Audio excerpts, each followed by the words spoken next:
بس بسم اللہ الرحمن الرحیم فالمعرب المرکب الذی لم یشبہ اور لم یشبہ، شبیہ یشبہ سے یشبہ اور اشبہ یشبہ اشباہ سے لم یشبہ، دونوں پڑھ سکتے ہیں۔ مبنی الاصلی، چنانچہ معرب وہ اسم ہے جو مرکب ہو، جو مبنی الاصل کے مشابہ نہ ہو۔ یہاں سے علامہ ابن حاجب معرب اور مبنی میں سے معرب کی تعریف بیان کر رہے ہیں۔ کس کی؟ معرب کی تعریف بیان کر رہے ہیں۔ مبنی کی تعریف آگے آئے گی، آگے مبنی کی تعریف آپ دیکھیے صفحہ نمبر 64 میں مبنی کا بیان ہے، تو یہاں سے لے کر کے صفحہ نمبر 64 تک معرب کا بیان چلے گا، تو وہیں پر مبنی کی تعریف ہوگی۔ صفحہ نمبر 64 سے چونکہ مبنی کا بیان شروع ہو رہا ہے تو مبنی کی تعریف وہیں کریں گے، اور یہاں صرف مصنف معرب کی تعریف کر رہے ہیں۔ سمجھ میں آئی بات؟ معرب وہ مرکب ہے جو مبنی الاصل کے مشابہ نہ ہو۔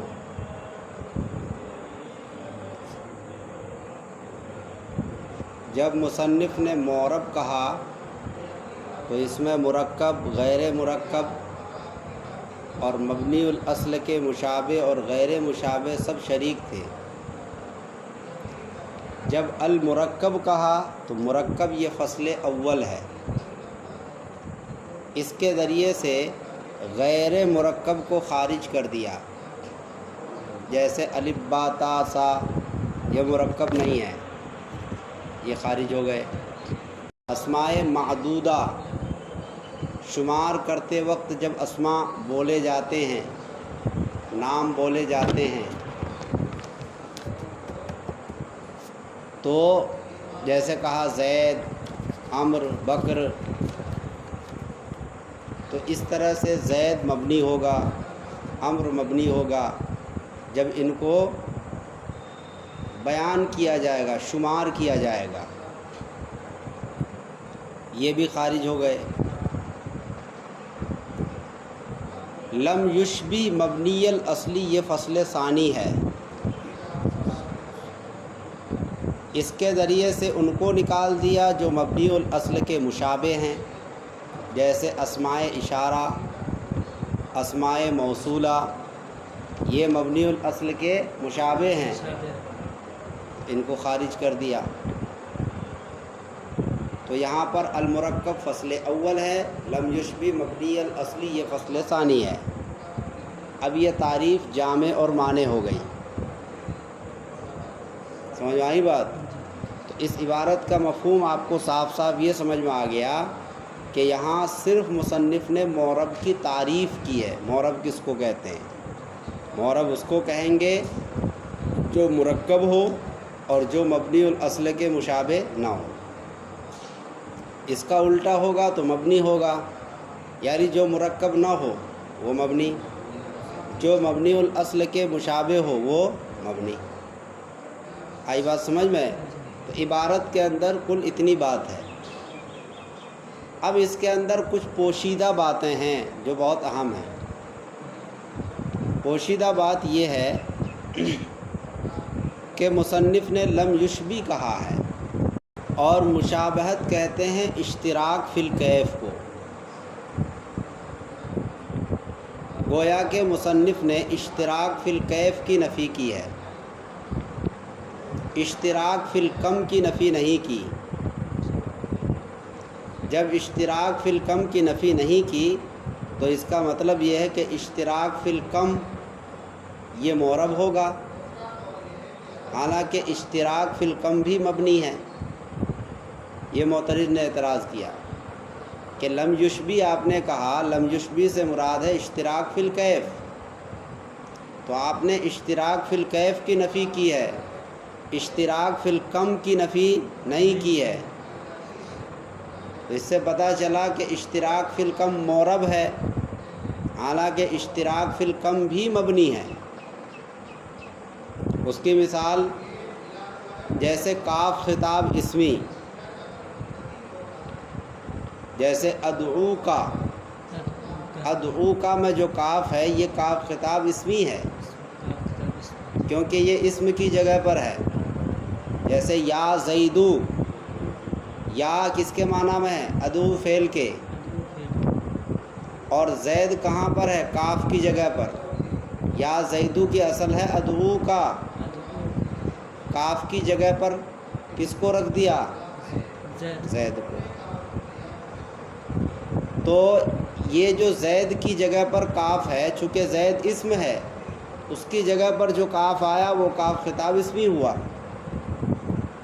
اسم کی جگہ پر جو کاف آیا وہ کاف کون سا ہوگا؟ اسمی۔ تو کاف خطاب اسمی کو مشابہت ہے کاف خطاب حرفی سے۔ کاف خطاب حرفی جیسے قرآن میں ہے لیس کمثلہ میں کاف، یہ کاف حرف ہے، اور حرف کیا ہوتا ہے؟ مبنی۔ حرف کیا ہوتا ہے؟ مبنی ہوتا ہے، لہذا کاف خطاب اسمی کو مشابہت ہو گئی کاف خطاب حرفی کے ساتھ، کیفیت میں نہیں کمیت میں۔ مشابہت کس میں ہوئی؟ کمیت میں، یعنی مقدار میں۔ مقدار میں جب مشابہت ہو گئی تو جس طرح کاف خطاب حرفی مبنی ہے، یہ کاف خطاب اسمی بھی کیا ہوگا؟ مبنی۔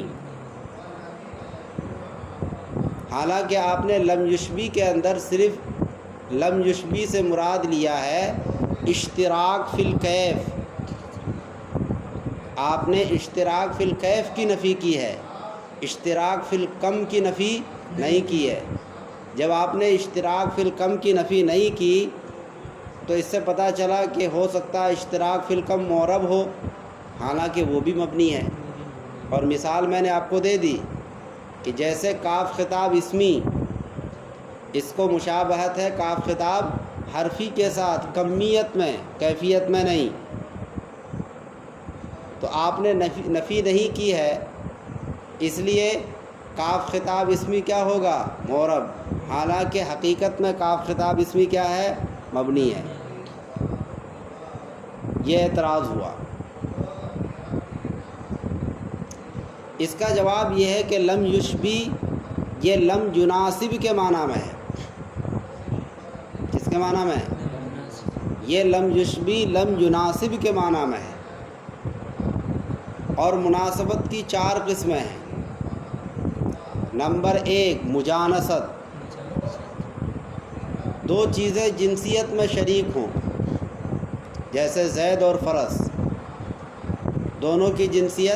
دونوں جنسیت میں ایک ہے۔ زید اور فرس دونوں کی جنسیت کیا ہے؟ حیوان ہونا۔ سمجھ میں آئی بات؟ دوسری قسم ہے مماثلت۔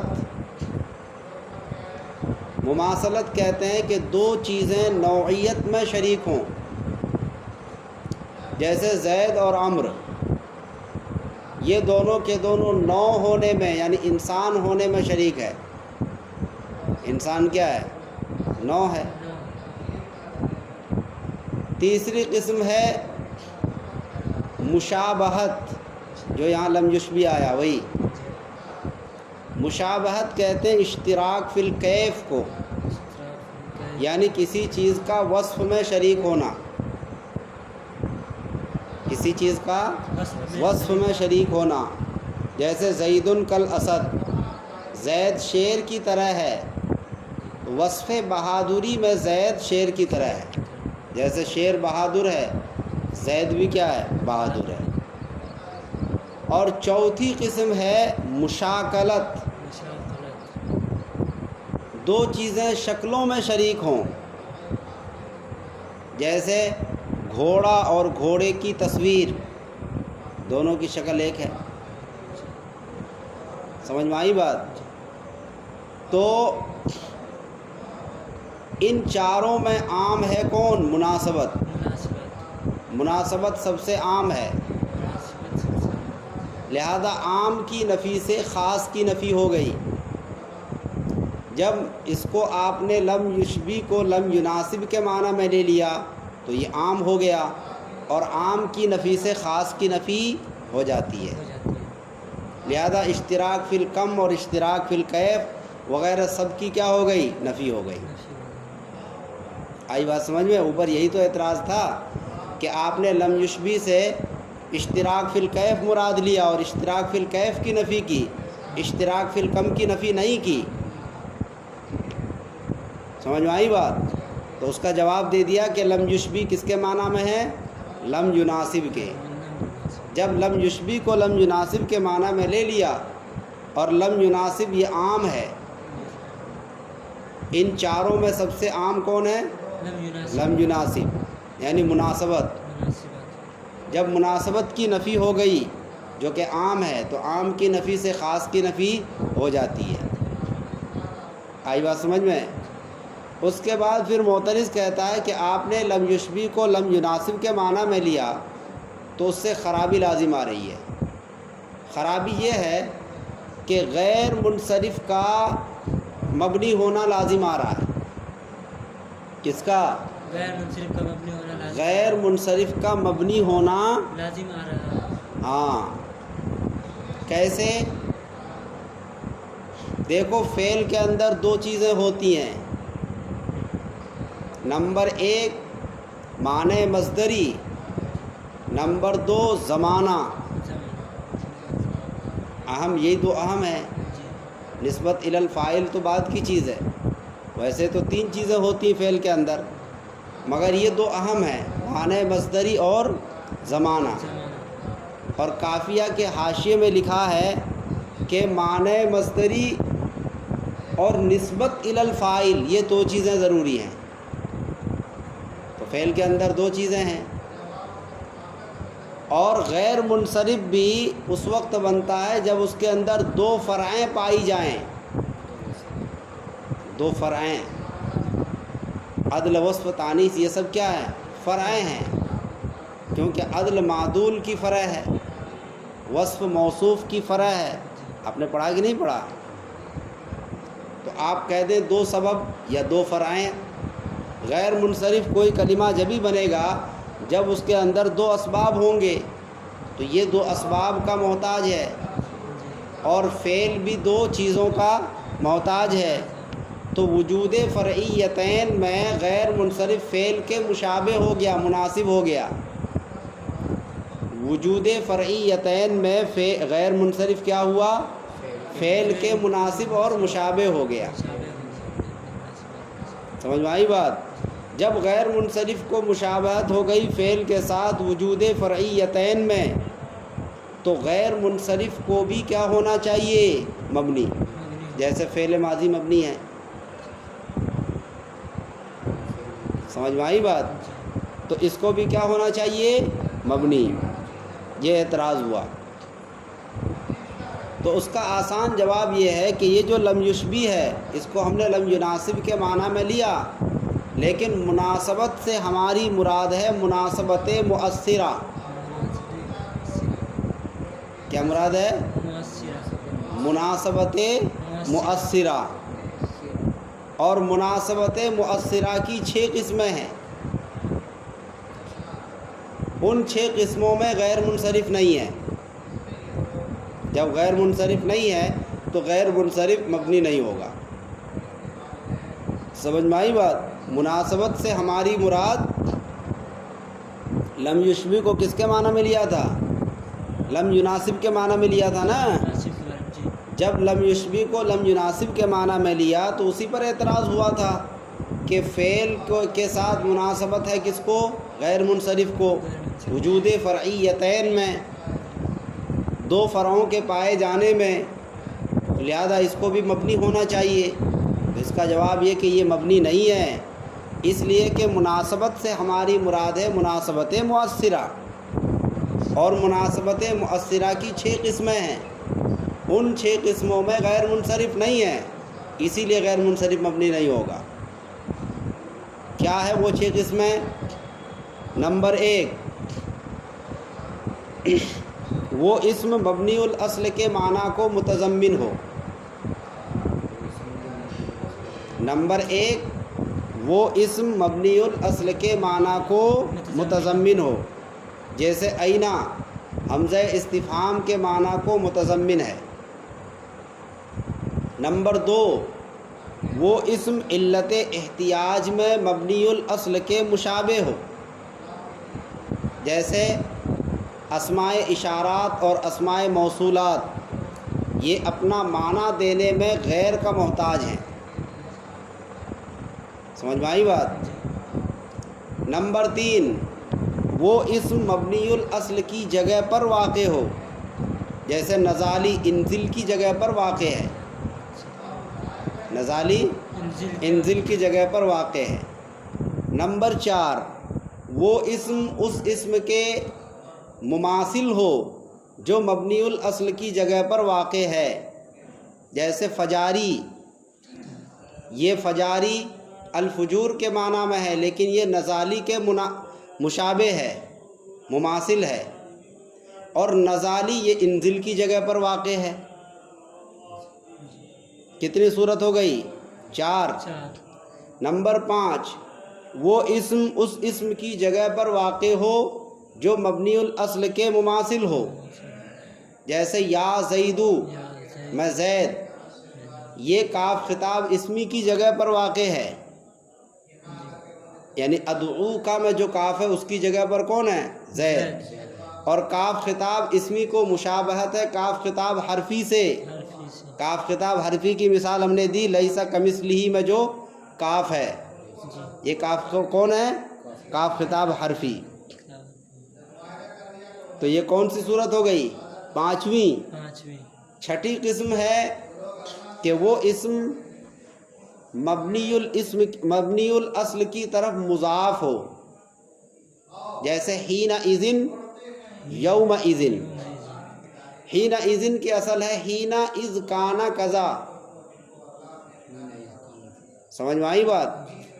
اور یوم اذن کی اصل ہے یوم اذ کانا کذا، تو کانا کذا کو حذف کر دیا، صرف اذ کو باقی رکھا، تو مبنی الاصل کی طرف اس کی اضافت ہو گئی۔ کس کی طرف؟ اذ حرف ہے نا، تو مبنی الاصل کی طرف اس کی اضافت ہو گئی، لہذا یہ بھی کیا ہو گیا؟ مبنی۔ تو مناسبت مؤثرہ کی 6 قسمیں ہیں۔ نمبر 1، وہ اسم مبنی الاصل کے معنی کو متضمن ہو۔ نمبر 2، علت احتیاج میں مبنی الاصل کے مشابہ ہو۔ نمبر 3، وہ اسم مبنی الاصل کی جگہ پر واقع ہو، جیسے نزالی انزل کی جگہ پر واقع ہے۔ نمبر 4، وہ اسم اس اسم کے مماثل ہو جو مبنی الاصل کی جگہ پر واقع ہے، جیسے فجاری نزالی کے مماثل ہے اور نزالی انزل کی جگہ پر واقع ہے۔ نمبر 5، وہ اسم اس اسم کی جگہ پر واقع ہو جو مبنی الاصل کے مشابہ ہے، جیسے یا زیدو، میں زید، یہ کاف خطاب اسمی کی جگہ پر واقع ہے، اور کاف خطاب اسمی کو مشابہت ہے کاف خطاب حرفی کے ساتھ۔ سمجھ میں آئی بات؟ اس کے بعد نمبر 6، وہ اسم مبنی الاصل کی طرف مضاف ہو، جیسے یوم اذن۔ یہ مناسبت مؤثرہ کی 6 قسمیں ہیں۔ اور لم یشبہ میں جو لم یناسب کے معنی میں ہم نے لیا، تو مناسبت سے ہماری مراد کیا ہے؟ مناسبت مؤثرہ۔ اور مناسبت مؤثرہ کی 6 قسمیں ہیں، ان 6 قسموں میں غیر منصرف نہیں ہے، لہذا غیر منصرف کیا نہیں ہوگا؟ ہاں، معرب ہی رہے گا۔ آپ نے فعل کے ساتھ مشابہت کی بنیاد پر غیر منصرف کو کیا کہہ دیا تھا؟ مبنی، تو یہ مبنی نہیں ہوگا۔ بس۔